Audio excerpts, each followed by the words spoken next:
Hey, Unbroken Nation, we'll be right back to the show, but I wanted to let you know that you can grab a copy of my first book, Think Unbroken, Understanding and Overcoming Childhood Trauma, for free. If you go to book.thinkunbroken.com, you can download the PDF ebook version of the book and get everything that I know about the baseline of healing trauma for free, downloaded to your email right now. Just go to book.thinkunbroken.com to download your copy of Think Unbroken, Understanding and Overcoming Childhood Trauma for a PDF for your phone. Again, that is book.thinkunbroken.com.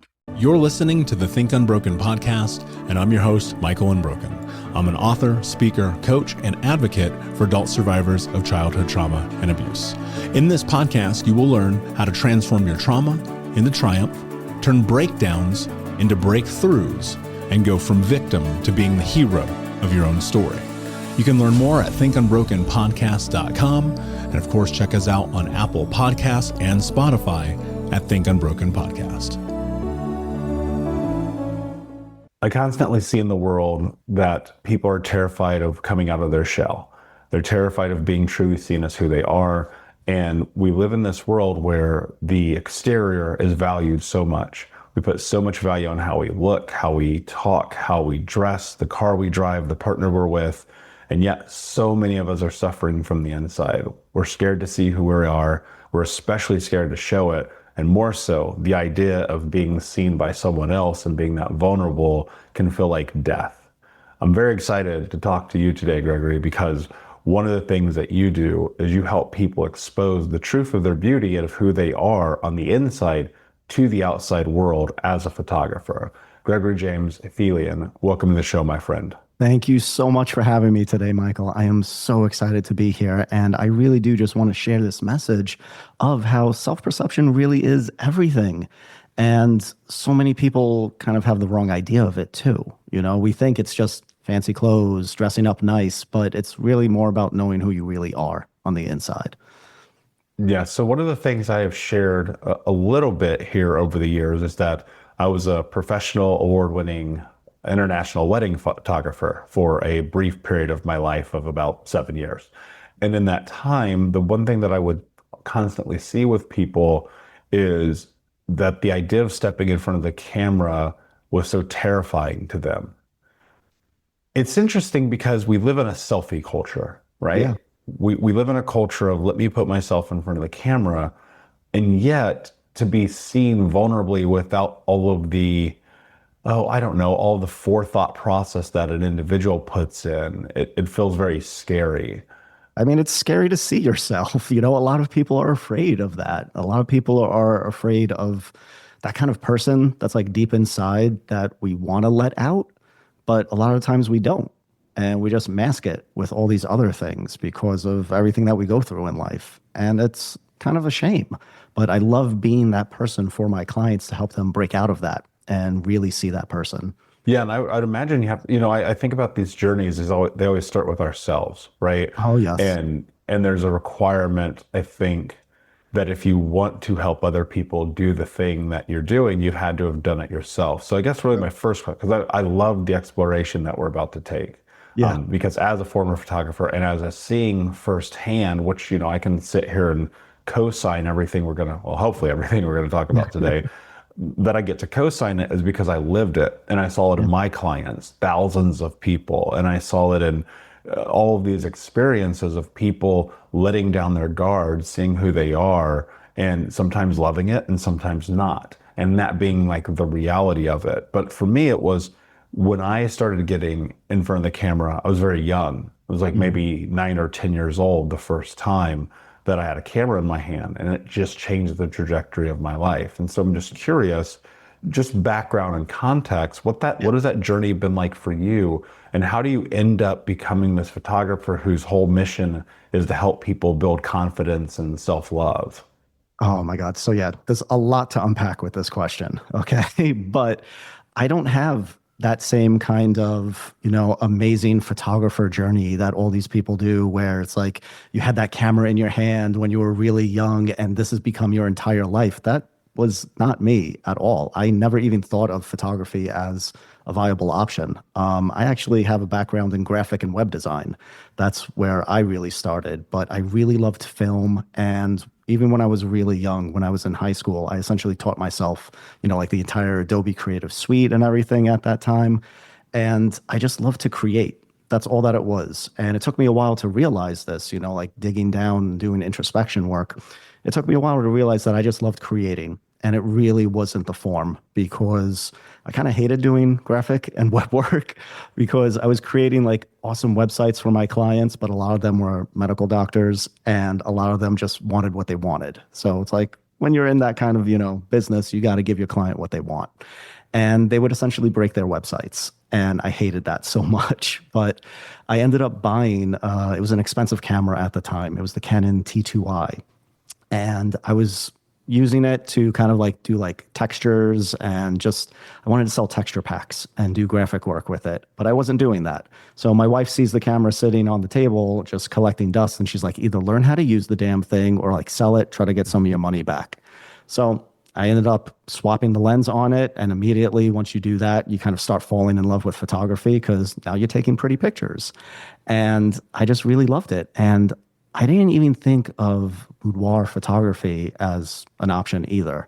I started shooting absolutely everything. I started shooting infants when my first daughter was born, and I hated that. It's just so much work. God bless those photographers who take care of infants. I did weddings, another thing I couldn't stand. I just don't want to deal with bridezillas, and there's a lot of pressure with weddings. And it's like the fact that you were a wedding photographer, it's like, God bless, man. Like those are like the hardest gigs to do. But I did product photography, food photography, like sport photography. And I really did enjoy sports photography, but the only sport that I like is handball, now pickleball. But there was like no money to be made in photographing, like American handball. So wall ball is what they call it here.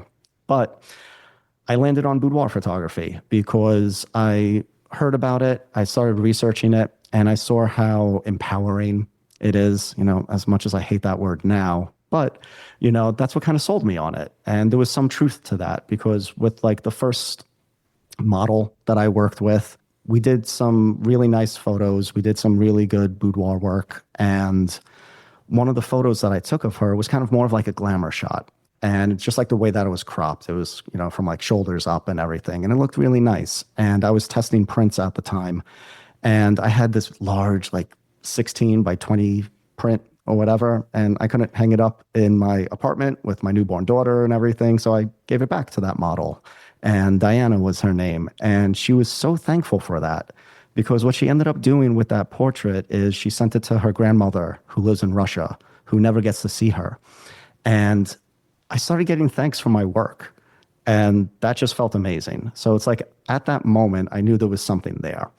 And then just going through the years, I've been doing this for over a decade now. And the thanks that I get from my clients is really why I do this, and helping them see the most amazing side of themselves, and even seeing, that person that they hid inside. That's what it's really all about. And I just love doing it. So that's kind of my story. Yeah. Yeah, that's amazing. And, I think that it's a very special and unique kind of art. Yeah. Because what you're doing, especially, and I have the fortune of, it's funny because, again, I don't really ever talk about this subject matter of my life on the show, but I've had the fortune of being in rooms with some of the most incredible and well-known photographers in the world. And I've had the fortune of being able to be published in magazines and on billboards, and a lot of the things and the accolades that come along with that thing.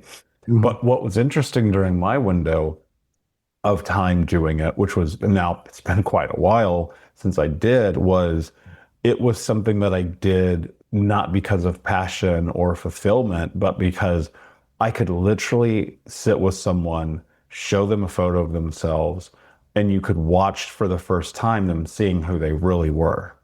And that's something that's so hard to explain, right? When I sit here and I say it, I try to articulate it in this conversation. I can imagine people going, well, what the hell does that even mean? Right. Yeah. And from my perspective, it was always just, all right, I sit with you, I show you, you're forced into this moment of looking at your own face, right? Or your own body or your own smile or whatever that is. Mhm. And in reality, in real life, we're always in passing. We're moving quickly. Maybe we look in the mirror to check our hair or our beard or our mustache or our shirt or whatever, but you're not looking at yourself. You're not Yeah. exposed to who you are. And there's something about that moment of sitting there and having to have this moment of nakedness, for lack of a better way to phrase it, no Yeah. pun intended, this nakedness with yourself. You have to see who you are. And sometimes there's a lot of beauty in that. There's so Talk to much me because beauty in that. yeah, because Yeah. I'm curious, like, what Mhm. has your experience been with that? What do you see happens with Oh my God. people? So the funny thing is, just talking about nakedness. So, first of all, nobody I shoot needs to be naked. But what I have learned is the more you kind of remove, the more kind of like there's nothing to hide behind at that point. So I do fine art nudes for some of my clients, and some of those are just like the most eye-opening portraits for them because they're not looking at this portrait and saying like, "Oh my God, I look amazing," but it's because of the dress, or it's because of the outfit, or because of the pose. I look amazing because this is just me. So there's a lot of power in that too, you know. But even with wardrobe, all of that stuff, it's really just seeing who you truly are. And a lot of the times it could be powerful. A lot of the times it could also be scary, you know, for my clients, because it's essentially like this side of them that's been locked deep down due to trauma, due to life, due to just everything that they've experienced. It's like you kind of put up like this shield of armor around you, and you're doing that to kind of protect yourself, obviously, from everything. But when you do that for too long, I notice this in a lot of my clients because a lot of my clients are in like education or healthcare. They're loving, caring people. So it's like they do this for their work and then they go home and they do this for their families. And it's like they built up this shield and they hardly ever have the time to really see them, you know? So they kind of lose themselves. You lose yourself in a family, you lose yourself in giving so much, and people get tapped out. And sometimes people need to be reminded of who that person is. And that's why I love the process that I put together because it really pulls out that emotion and it really helps them understand who they are because it's not just a photo shoot. Because there are other boudoir photographers out there, there are other portrait photographers out there, and they'll just kind of, you know, take your photo, you either like it or you hate it type of a thing. They don't really help pull out the true emotion behind it. And that's what I love doing so much because it's so much more than just a photo. It's like, even though I am a photographer and I sell photos, that's not really what I sell. What I sell is that emotion. What I sell is that experience where you really connect with yourself. And then I capture that side of you and then I display it for you in like the most amazing way possible so that you can't deny it. And in that moment, when you really see yourself and there's nothing else around you to allow you to deny it, sometimes that could be scary. Sometimes you could be afraid of that because now you can't hide behind any of the excuses that you were telling yourself. You know, all these lies that we tell ourselves because of what we've been through in the past. When you see who you truly are, dude, it just changes everything. So it's like I get like all the emotions, you know, the full range of emotions when people have their photo exhibition that I give them, and it's just breathtaking. And it is something that truly is hard to describe in words, which is why I love capturing everyone's reaction because just their reaction, even when they're not speaking, it speaks volumes. You know, that's when you could really see it. Yeah, and I hear so much of that is you have to take the mask off, right? Yeah. We wear these masks societally, and I don't think anyone's innocent of it, right? And I don't think anyone's even intentional in it. I think it's just a part of the world that we live in, and we spend so much time wearing these big masks where, Yeah. you know, you talk about this idea of like this glow up, right? People are Yeah. like, yeah, I'm on a glow up. And I'm like, yeah, you might be externally, but internally, are you showing up? Are you doing the work? Are you Hmm. questioning who you are? Are you creating discipline? Are you following through? Are you Hmm. all of the things that one has to do to like glow up? Because trust me, because I know this firsthand, Yeah. you can go buy the nicest clothes, the nicest car, the nicest condo, the nicest glasses. You can have it all. and be miserable and dark and be a person who's unfulfilled and has no joy or happiness and doesn't know how to pause or rest. And at the end of telling all of it, doesn't know who they are. And I think one of the things that's really tricky about being a person who helps people touch vulnerability is that space can be hard because like they're coming in because they want to have this experience of growth, of seeing themselves. Sometimes it's very superficial, and probably it is in the beginning, and then it turns into this whole other journey. When you're working with people, I'm so curious, do you have things that come up that are related to, their trauma experiences? Do you have things that come up that are related to their self-perception? Like what are some of the shifts that you're seeing happening when you have people in front of your camera? Because it's not just a glow up that they're there for, right? Yeah. So a lot of people just look at boudoir essentially as that kind of glow up. And it's okay to use it that way. Other photographers do it that way. It's just a kind of like not necessarily quick way, but it's a straightforward path to helping yourself feel more sexy or desirable. And that's okay on its own, but I do go deeper than that. And that's why I have a 3-day process for my clients. It's not just you come in for your photo shoot and then I send you digitals and you pick which ones you like. It's actually an in-depth process that took me years to kind of create. And the day one is super special because this is where it's an in-depth consultation that I do with my clients. And it's a process that I created that I call the personality reveal. And what this is, it's literally just a set series of questions and prompts that I guide them through. But I specifically designed this in a way where it gets to the core of who my clients are. And it even goes deeper than that to help them uncover the essence of what really makes them them. And the reason why I created this was actually to help myself come out of a deep depression. Okay. So I was dealing with a lot at the time. I just had like my 2 daughters and I was working from home. So it was daddy daycare. And going through this process, I actually had to build it out first because my insurance didn't cover therapy at the time and I felt lost. So I love psychology. I did a lot of research and I just started asking myself these introspective questions. So once I started doing that on my own, and I noticed that it helped me realize a lot about myself. And it helped me realize that, I felt like I couldn't have time for myself, that my family was weighing me down. And the great thing about this process is once you learn how to do it, once I kind of like guide my clients through it, they're allowed to do it on themselves every 6 months, every year. And it's amazing how so much could change in the short period of time because once again, I did this to help myself get out of that depression. So it shined a huge light on everything that I felt was wrong with me. And once I was able to do that, it was very easy for me to kind of like start connecting the dots and finding all the solutions. It's like, okay, idiot, you feel like you don't have enough time for yourself. Give yourself some more time. So I worked with my wife. We were able to do that. It was like 20 minutes, then an hour, then like a day, and we made it work out. But even though I felt that way, I didn't know it 100%, which is why doing introspection work really is so powerful because it brings everything out. And once it's out, then you could identify it, then you could tackle it. But you mentioned about like my clients do like their past traumas come up. A lot of the times, yeah. And a lot of the times it's not even provoked. Like the questions that I ask have nothing to do with like your past traumas or anything like that. But it does come out, And it's mainly because you're talking to a stranger. And it's very easy for these things to just come out when you're talking to a stranger. And when you're coming to somebody to kind of help you really figure out who you are and capture that side to you, yeah, it comes out.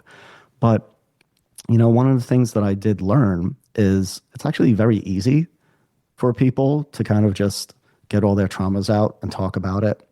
But when they really see themselves, that's normally the time when they kind of break.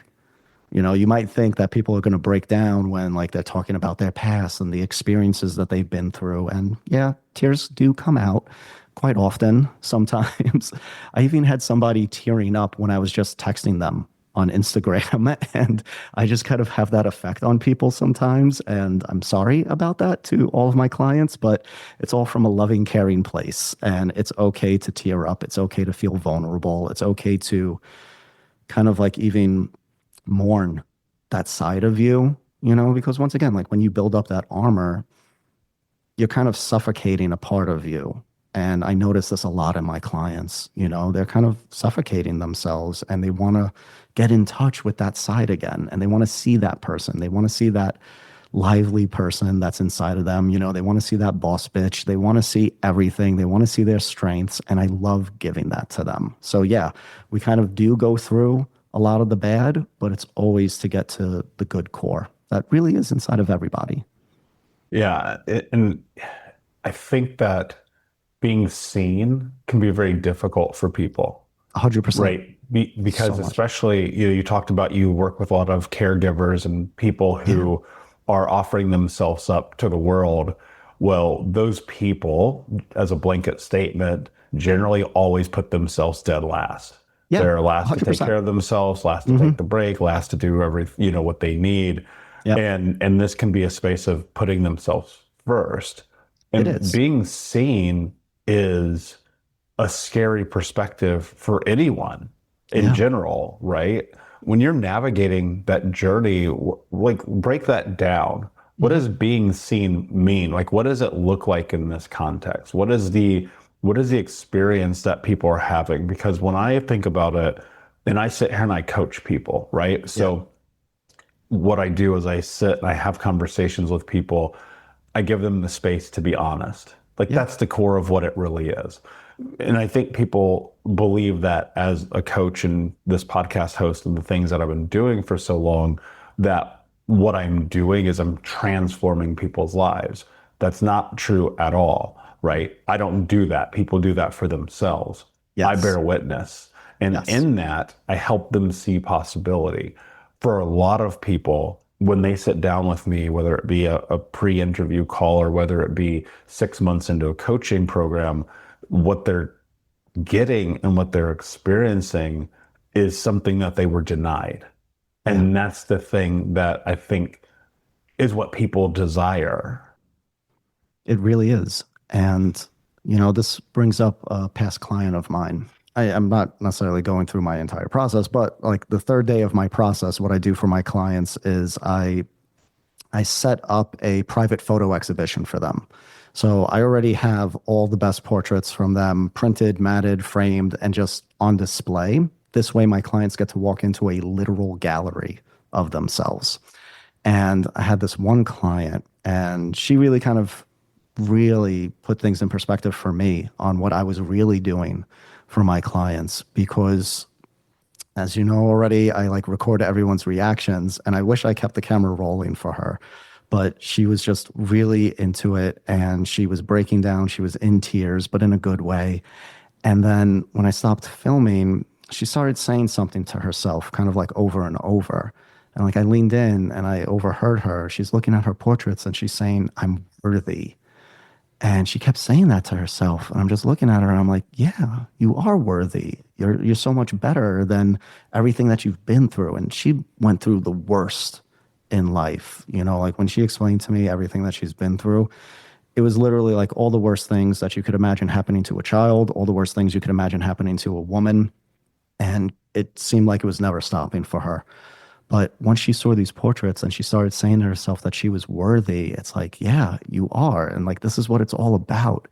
It's about feeling that worth. It's about feeling like you are more than. It's about feeling like, you're not broken. And it's just so powerful. And I don't even know if I answered your question fully with that. I kind of lost track, but I did want to bring that up because it's so much more than just photos when you do it the right way. And like you mentioned how you do your coaching and everything, that's literally kind of what I do. And I just infuse it with photography too. One of my consultations with a client went on as long as 6 hours. I normally schedule them for like 3 hours, but this one just kept going and you kind of don't even realize the time fading. it just went by so fast. And it was just a lot that we were going through, a lot that we were learning about her, a lot that she was learning about herself. And once again, I'm just kind of like that mirror for them. It's not me saying, oh, you are this, you are that. It's really you telling me everything that you are, and I'm just connecting the dots for you. Like I literally write everyone's answers for like the personality reveal. It's up on a giant whiteboard that I have, and they're seeing everything that is them. I'm seeing it too. I'm just giving them my thoughts, and they're putting it all together for themselves. And from there, we kind of form, like 3 or 4 main character traits that really embody that individual. And that's what I aim to capture when we have their photo shoot. And that's what they end up seeing at the end. So, Yeah, and they ultimately get to be seen. One of the things that yeah. you said, I wrote down because I think it's something that needs to be walked into a little bit more. Hmm. You talk about this client who sees herself and she's saying, I am worthy. Yeah. Do you find that a lot of people feel unworthy in the world? 100%. So much. And it literally pains me because it seems like it's every woman. It seems like every woman who I talk to, every woman who comes to me and sits down with me and hears me out has been through some sort of trauma in their lives. Even the people in my life, like close to me, when I talk to them and actually get deep, it seems like everybody's been through something horrible. And it's a shame. And yeah, going through these traumas, going through these events, going through this abuse, you lose that sense of self-worth. You lose track of who you really are because then you start defining yourself and you start tying your identity to, this trauma, this abuse, whatever you might have gone through. And you kind of become a victim in some way, shape, or form. When deep down inside, there's strength in there and there's something bigger, something deeper for you. And I help kind of just get you back in touch with that. When we look at ourselves, though, it's so difficult because this is human nature. Yeah. And this is one of the things I've never been able to quite pinpoint. I feel like I'm pretty good at pinpointing most of the reasons why, as humans, we do the things that we do. Hmm. The one that I have struggled with over the years is why do people always find themselves geared towards their flaw and not the things that make them fantastic? And my thesis around this is it Hmm. comes from school, right? It comes from childhood, elementary school, community, people around you, where it's never good enough. You're always rated. You're always in comparison with the other kids. You're always being put up either on a pedestal or taken off of one. You're never really given the space to just be you. And Yeah. so instead of, seeking the self-approval of, hey, this is who I am, accept me as who I am, we nitpick, we look at our flaws, we go for all the details, right? And we miss out on that really key part, which is our power. When I think about that, it kind of pisses me off Yeah. because it's like, who's to say we should have to compare ourselves to each other? We don't live the same lives. We don't do the same things. We don't have these same experiences. Yeah. And we're constantly under a microscope. Now, obviously, neither of us are women. I cannot speak from the fucking woman's experience. I have no Yeah. idea what that's like. 0%. I also have no idea what it's like to be in your experience. The only experience that I know is mine. And Yeah. I used to be this very, very detail oriented person, but the details were always about the things that weren't good about me, that I Yeah. perceived as not good about me, that I looked at that were like, oh yeah, you could be better here, or this is a Hmm. problem, or that's a problem. And it's so much of like not stepping into strength and Yeah. power and this ability to be yourself. And I think that's just stripped away at such a young age. And It now more than is. ever, especially Yeah. with the microscope of social media. And there are days literally where if it weren't for my team having our social media and taking care of it, I wouldn't have it at all. I would Yeah. delete it all. The Yeah. only thing that would exist would be this podcast Yeah. because the scrutiny you are under for being a human being, mind you, by people who would never say it to your face Yeah. is mind-boggling to me. Yeah. And so it doesn't matter. You could have the perfect relationship. People will find your flaw. You could have an amazing body. People will find the flaw. You can just be trying to be nice and help people. People will roast you to death just for being kind. Yeah. And so we live in this space where it's like it is a flaw forward thinking society that is based on the backside of you never being good enough. How do we help people find their power? Like, how do you really, and I don't mean that in this superfluous way, this superficial way, this way that No, people you mean talk it in the about power, real but I mean, way. yeah, like how the fuck do you like care about yourself enough to go and do what you need to do? That I to me love is this. power. I love this so much because a lot of people do.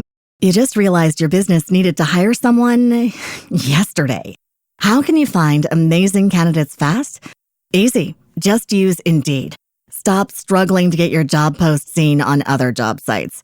With Indeed sponsored jobs, your post jumps to the top of the page for your relevant candidates, so you can reach the people you want faster. According to Indeed data, sponsored jobs posted directly on Indeed have 45% more applications than non-sponsored jobs. Don't wait any longer. Speed up your hiring right now with Indeed.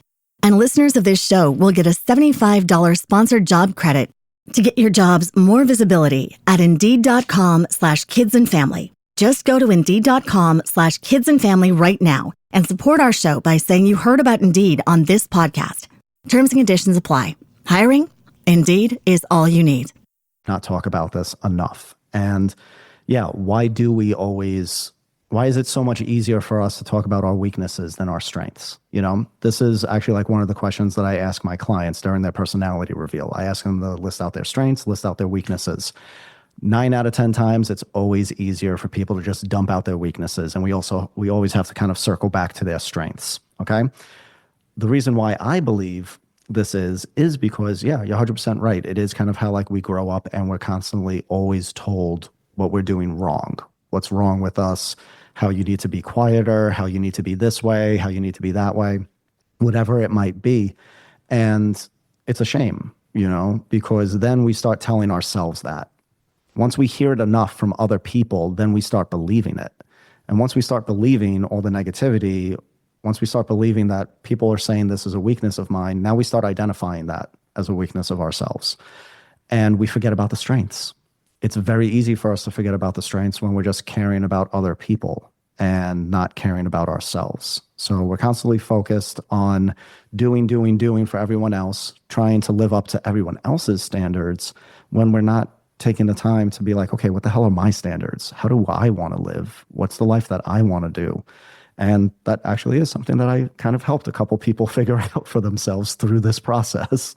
But people finding their flaws, it's so much easier. It's naturally easier to be negative and destructive than it is to be creative and positive. It just is. That's kind of like a rule of life, sadly. But the more you kind of work it as like a muscle of reminding yourself of your strengths, of reminding yourself of your power, the more and more it comes out. And the more positive you can be. But shit, also just living in New York, everybody's so cynical and everybody is just always ragging on everyone. And it sucks. I hate it. You know, I don't want to be that way. So I've always been the optimist. I've always been the one who's also been taken advantage of for his optimism. But I started learning how I could use it to help other people and show people it's like, no, you actually do have all these strengths. Now, yes, as men, we cannot speak on behalf of women and like everything that they go through. But as men, we literally see women differently. Okay. We see women differently than they see themselves and the way that they see their peers. Okay. And this is one of like the most fundamental reasons why I love doing what I do so much, because a lot of the times women will be super critical of themselves. And yes, it is because of social media. It is because of advertising. It is because of all these things. It's because of everything you went through in your past. But it makes it so much harder for them to look at themselves and see the positivity, to see their strengths. So when they look in the mirror, most of the time, they're just seeing negativity. They're seeing like, oh, you know, like the bags under my eyes are too deep and like all these other things. And it's like, no, like you're beautiful. Us men, we literally see people differently. We see women differently. We kind of have a built-in filter in our eyes, and it's not necessarily like a filter in our eyes, it's really just in our brain. Our brains kind of rework what we see to limit the information. So a lot of the times, even with my wife, she'll say like she has all these flaws and I literally cannot see them until she points them out. And then I'm focused on it. And it's like, yeah, okay, now I see that. But had she not mentioned anything to me, it's something I would have never seen. And I see this in a lot of my clients, who are married. It's like their husbands will always say how much they love them, how beautiful they are, but the actual client doesn't see it. So I ended up doing this for my wife. I walked her through the entire 3-day process that I created for our 15-year anniversary, actually. And when she saw everything, she was kind of like breaking down in tears. And she ended up saying, I never thought I could look this beautiful. And then I told her, I'm like, but this is how I always see you. And it wasn't a lie. It was the legitimate truth. Like, this is how I see her. I see her as being this beautiful. And then she started to break down into tears and I had to cut the video. So I didn't get that on camera, but it's 100% true. And everyone knows we are our own worst enemies. We kind of just need more supportive, more positive people in our lives to tell us like, you are good, you are amazing. And it's a shame that we don't have that, Yeah. It's so easy to be on the negative side of things. It's so easy to rip people apart online when like you don't see them than it is to help build them up. I agree. And I think it's beautiful, the work that you do. And I've had the honor of getting to know people who specifically in the photography industry do what you do. And they're some of the most gentle, kind, good people. Not that some of them aren't the opposite of that, because that is the nature of the world. Yes. But generally speaking, it's one of those things where, because you are seeing people in their most vulnerable state, and I come back to this because there's a point that I wrote that I want to get to. When you are always looking at your flaws, when you are always in that space of negativity, you are under everyone else's perception of what standards are, of standards of beauty, of standards of living, of standards of partnership, of standards of everything else. And I'll say this contextually. I love America. I mean, for me, as a boy who grew up with drug addict, alcohol parents, who was homeless most of his childhood, who did not graduate high school, it's almost impossible that I could have the life that I have. I don't know that I could have created this life had I been in any other country in the world. So I have this foundational love for the ability that it is a country where you can figure it out. However, caveat, and I will add this, it is one of the most negative places on planet Earth. It is full of the most negative, belittling, small-thinking people imaginable. And that is this idea of being stuck in the matrix. And so you talked about New York, especially people being so cynical. It's like, yes, they're cynics because they're missed the point. I think so many of us, and I'm guilty of this too. And this is why I have had to leverage this travel experience of mine to continue to always go and be grounded into the world and see what it's like when you sit with people who aren't obsessed with things that don't matter. I'll share a quick story with you. Yeah, please. So I haven't really photographed anything in a long time. I've had a camera with me, but that experience of like, it's a feeling. If you're a photographer, you get it. If you're not, you're like, what are these guys talking about? Yeah. So anyway, I get that feeling. It hasn't happened in a while.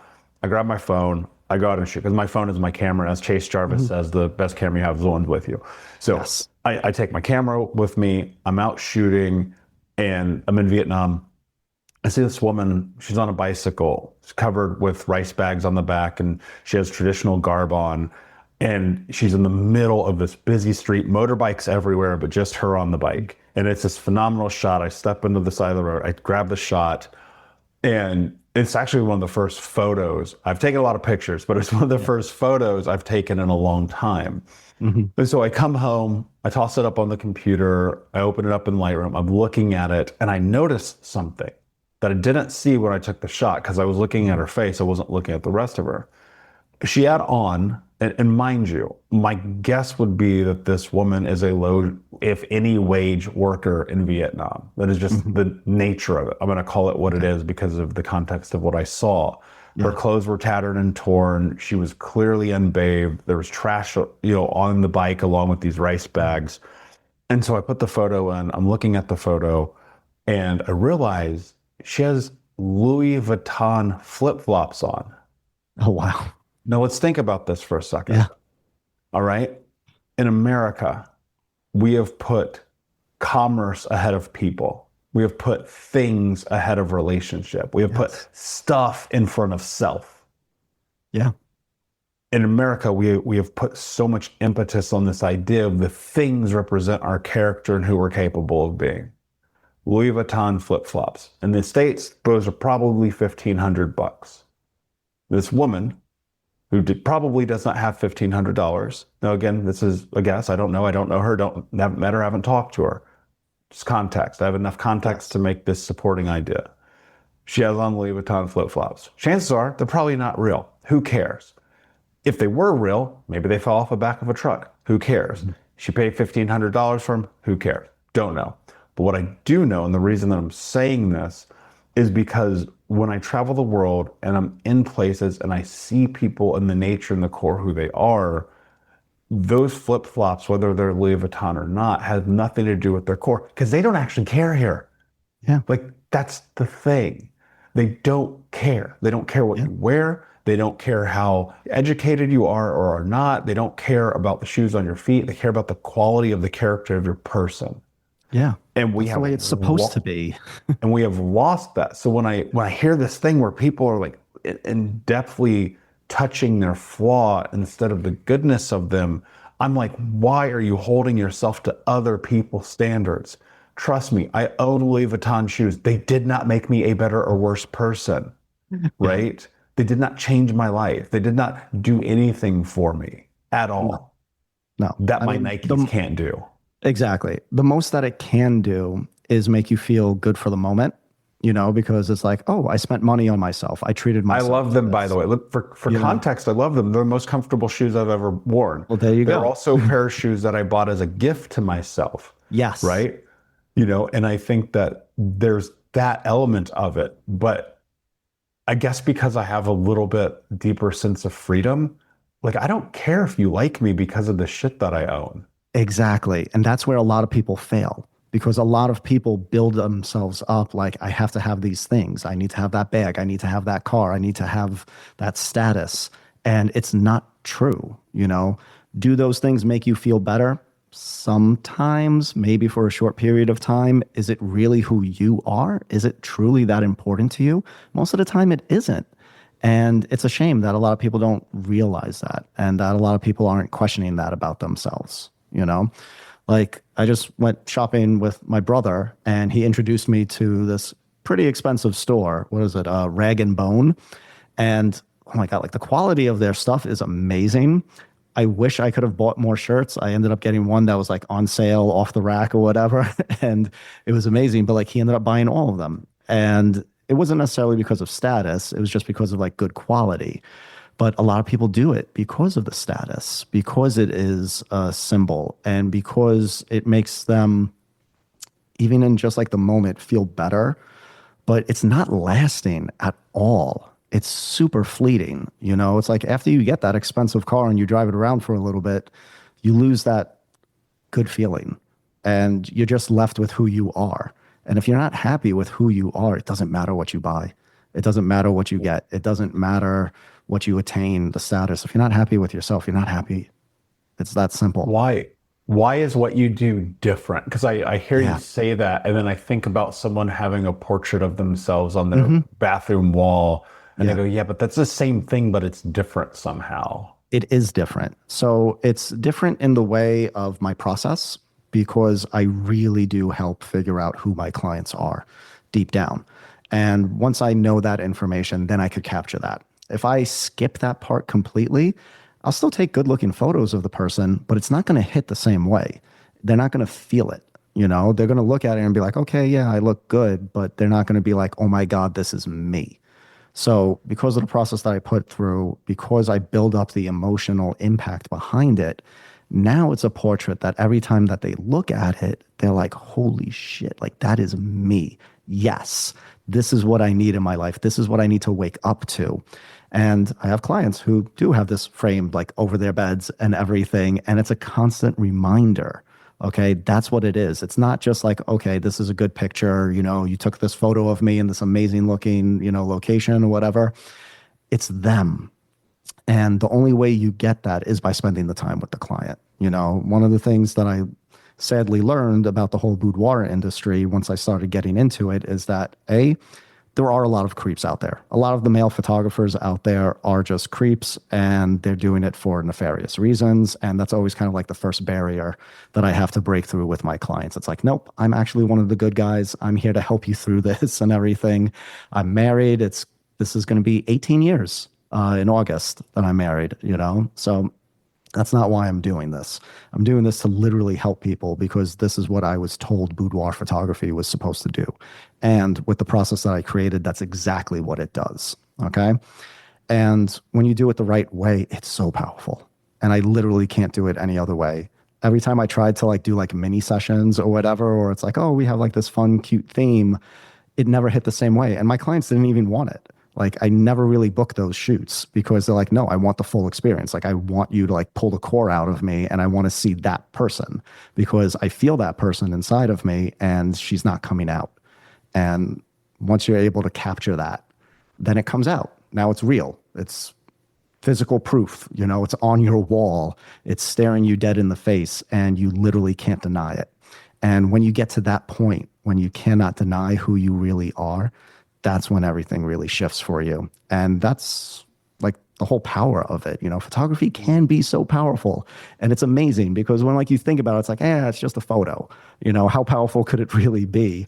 But once again, when done the right way, when captured through, oh my God. So this is a quote that I love so much. And I used to have it hanging in my studio. And it said that beauty is simply reality seen through the eyes of love. Okay.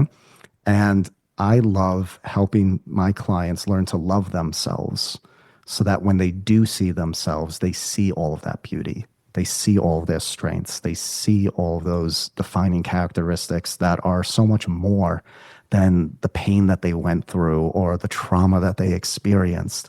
You know, you are more than that. And you know that. You know that more than almost anybody because you've been through everything. You know, you've been through some of the worst stuff that a human being could go through. And you're on a better side of that now. You know, and it's because you're in touch with who you are. Correct? Yeah. And I mean, it doesn't mean that I'm always not questioning.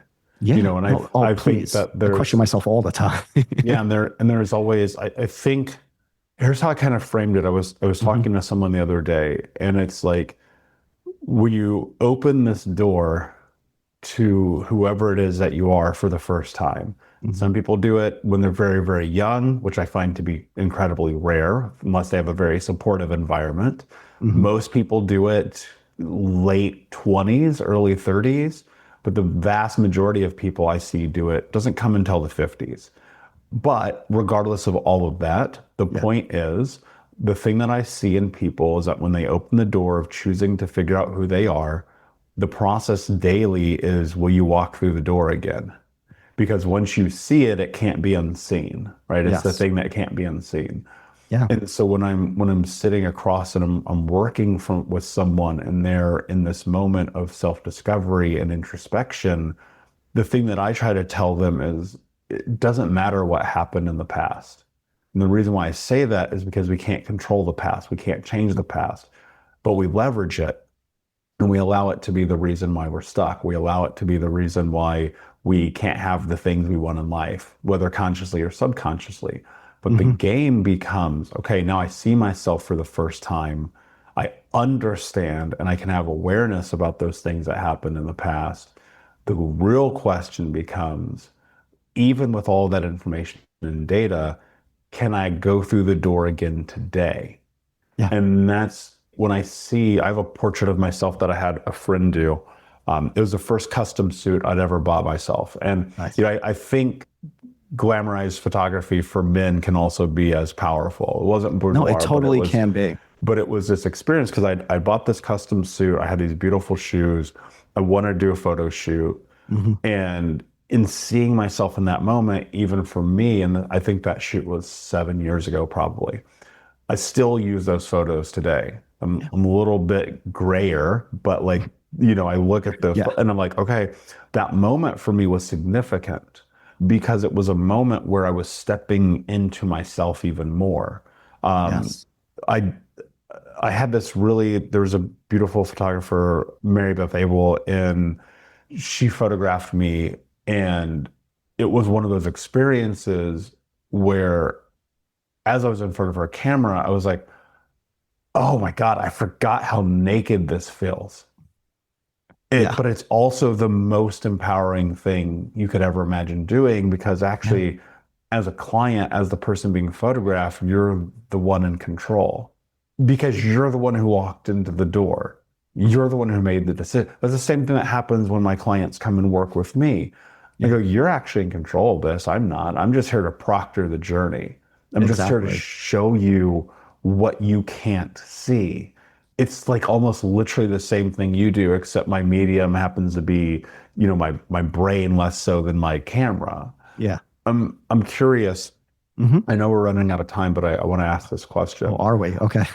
We look at these ideas, these tools, right? So a camera is a tool, a microphone is a tool. We have all these tools. You mentioned some people doing nefarious things. These tools can be used for good or they can be used for evil. Like we know Exactly. that. What is it specifically about this medium that gets people to break down their guard, to see themselves, to let go of the parts that they're hiding? Like, Yeah. what is it about this that is so different than a talk therapy, than a coach, than, all of the other things people could do? Yeah. It's physical. It's as simple as that. It's a physical medium. Okay. And it's visual. So you have both of those things going for it. Okay. Because once again, yes, I sit down with my clients, I have these deep consultations, and sometimes that can be enough. But when you're able to translate that into something that is physical and visual, it's a constant reminder. And that's what makes it so much more powerful because we are visual creatures. Okay. We have eyes, and that's how we interpret the world. So, if you interpret the world through your eyes and you're looking at yourself in the mirror and you're hating on yourself, having a portrait where you look at yourself where you're not hating on yourself anymore could completely change everything. And it's literally just that simple. It's physical and visual. That's what makes it powerful. Yeah, that actually makes a lot of sense. Yeah. And because it sparks a memory, right? And It does. sparks So it does spark that memory. So like you're reminded of like all the good times that you had of the experience, but you're also reminded of all your strengths. Okay. So once again, going back to that, why do we always put out our flaws? This is a way for you to essentially document your strengths and relive them on a day to day. Because yeah, it is very hard living up to this on that day to day, like you were talking about. But if you have it staring at you, if you have it up on your wall, if you have like an album of it that you go to every day, it really helps reinforce that. Yeah, it's powerful. And your work is very, very well done Oh, because, thank you. one of the things, again, I have the ability to, as a photographer and having been in that space for 30 years of my life, I know the Yeah. difference between the scumbags and the people who are genuine. And you can Yes. actually see it in their work, which is actually that's a whole other conversation for another day. It really is. And it's funny that you mentioned that because now that I think about it, it's like, yeah, I actually can tell that now. And it's like when you see it, you're just like, I don't know if she had a good experience or not on this photo shoot. Yeah, that's exactly right. You know what? It's been wonderful to have this conversation, and This has been such a pleasure. I see the power that people can get through the lens, and it's weird because again, societally, everybody has a camera, but nobody's being seen. And It's I think weird, that- right? yeah, it's super weird. It's weird too. It's even I was talking to my team recently about our social media presence, and I kind of just said, "Hey guys, we're taking a pause."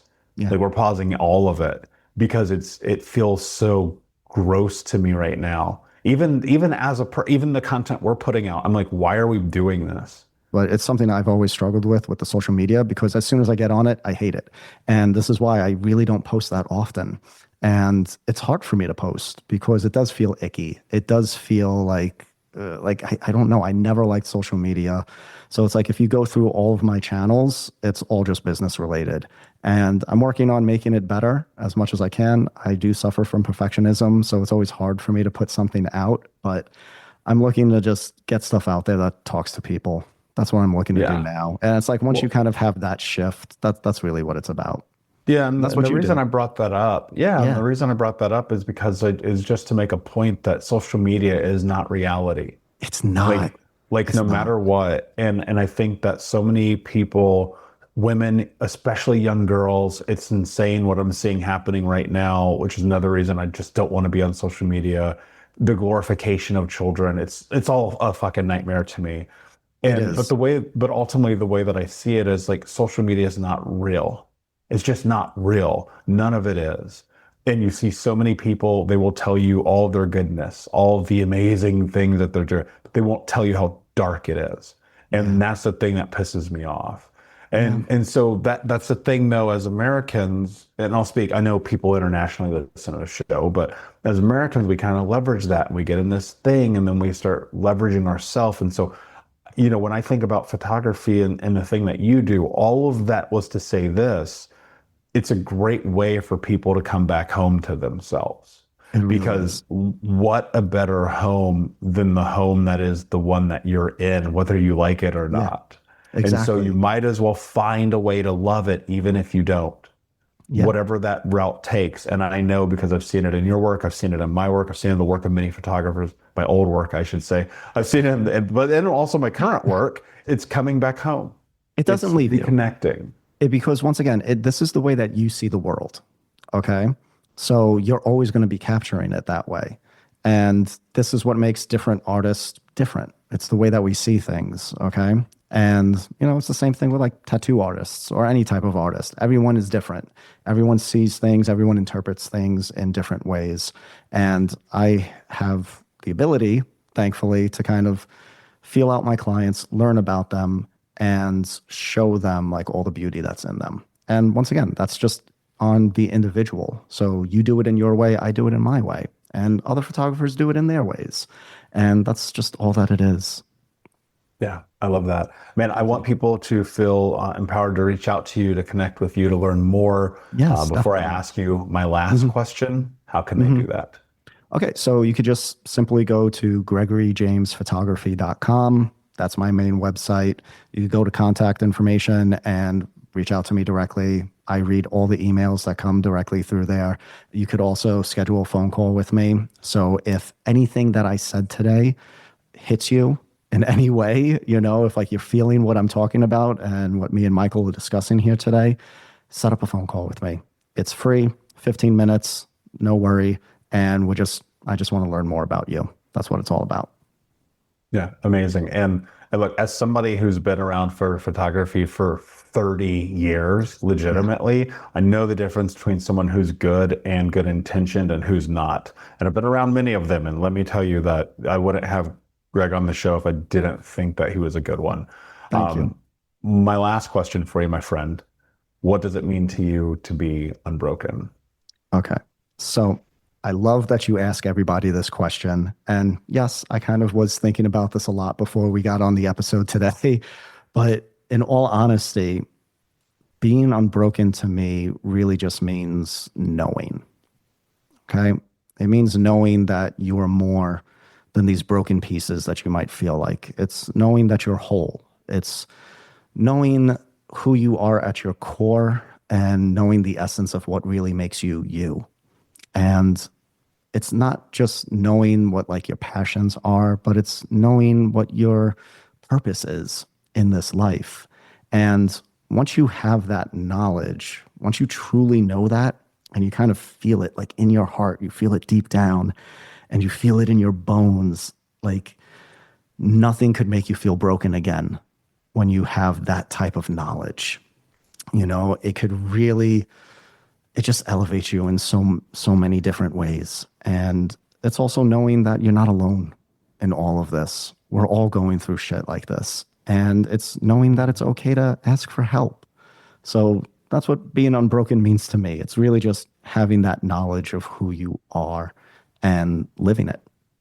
Beautifully said. And I think asking for help can be one of the most difficult things that we do, but it can also be the thing that changes your life. As said, thank you so much for being here. Unbroken Nation, my friends. Thank you for listening. Please share this with someone if it has impacted your life in any way, because remember, every time that you do, you're helping other people walk their path of being unbroken. Take care of yourselves, take care of each other, and until next time, my friends, be unbroken. I'll see ya. Thank you so much for listening to Think Unbroken.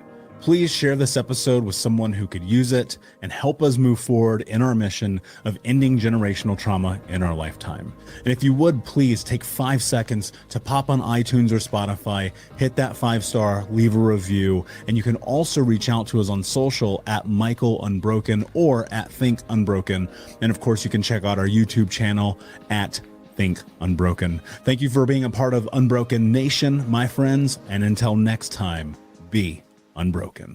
We'll be right back to today's show, but before we do, I want to let you know that you can get a free copy of my first book, Think Unbroken, Understanding and Overcoming Childhood Trauma, when you leave a review for the podcast on Apple Podcast, either on desktop or on your phone. All you have to do is go to Apple Podcasts, look up Think Unbroken, click follow in the top right, and then go and leave a review at the bottom. And when you leave that review, screenshot it and send it over to book.thinkunbroken.com, where you can upload your contact and mailing information, and we will send you a free copy of this award-winning best-selling book, absolutely free, including shipping. Just go to book.thinkunbroken.com to upload your screenshot review from Apple Podcasts for the Think Unbroken podcast. And until next time, my friend, be unbroken. I'll see ya.